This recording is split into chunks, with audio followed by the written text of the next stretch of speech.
Hi everybody and welcome to another cozy mini review of an arc. This book comes out on the 21st, which depending on how fast I upload this could be right now.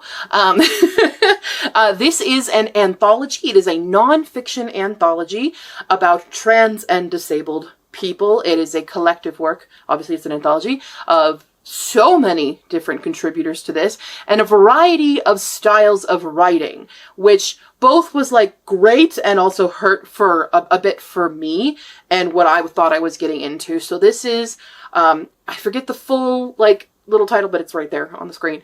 And all the different writers obviously have their own styles. And so you're intermixed with like personal stories, poetry, and mostly it's roughly like that, or it's kind of analyzing of situations that have occurred for trans and disabled people. There's a bit of trans history in it as well. I would say the first story, I felt like I was reading a textbook and it was really hard to get through.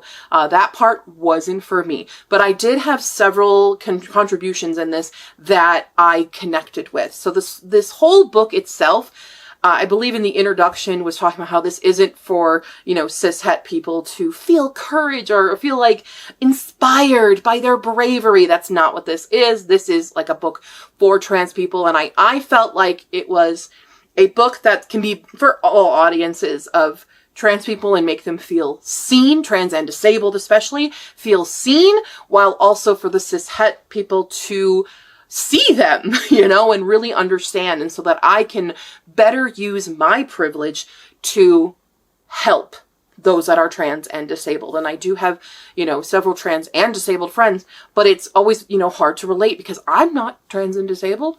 So I can't understand fully the situation they're in, but stories like this help paint the picture better so that I can be a better friend to them. And that's what I really took away from this entire experience. So it's only 160 pages, so it is very short, but it is easy to just get invested or find some of the topics a little heavy, so you're needing to stop and take a break. One story in particular does depict abuse from as a child, and that was rough to read, but it was, accurate to their experience. So go in knowing that there is that kind of, it's not a story because it's not fictional, but it is, a memory. It is it's their truth.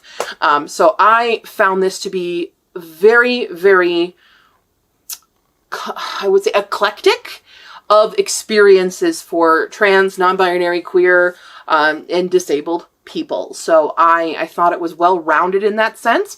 And the thing with me in anthologies, I tend not to really enjoy them just because, I like some contributions. I don't like other ones. So I did write down which ones that I personally connected with the most as a reader. And so that I'm going to list them for you here. We have I Am Transgender and My Disability is Not a Cautionary Tale by Finley Games. What I Remember by Colette Von Raven. Bathroom Buzz Cut by Liz Moore. COVID-19 Self-Revelations and the Resilience of Intersectional Online Community by Jacques of Gender Mouser, who's another YouTuber, and it linked a bunch of their YouTube videos about their whole experience with like all the surgeries and just as the trans experience, so definitely we'll be checking that out. I Can't Keep Meeting Me Like This by Colton J. Schenicke. There's going to be a lot of names on here. I'm going to be confused about how to pronounce. Deeply Plus by T. Boris Schachter. I can't read my own handwriting. I think it's Schachter, maybe? I'm so bad.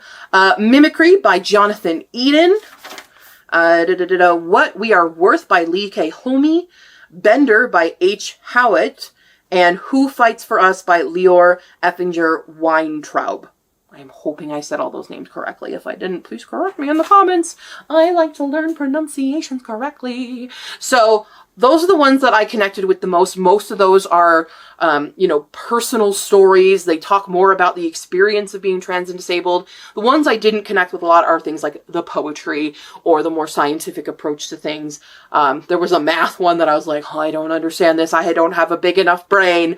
But they could be, better for other types of readers, but this is the type of, entry that I personally connected with. And I'm just not a poetry person, and I'm not a textbook person. So that's kind of my overall feeling about it. I think it is definitely worth the read for anyone, regardless of background and personal experience. I think that's one of the most important things about reading, is that it puts you in shoes of other people. And that's important. That's how we develop empathy and stuff. You know, it's a little important, especially right now, to have some empathy for people of different backgrounds. Cool? Okay, well, I hope you guys check out this book. I enjoyed it. I learned a lot from it, and I hope you do too. And that's the end of this cozy review. Didn't mean to rhyme, but there we are. I'm gonna go now. Bye.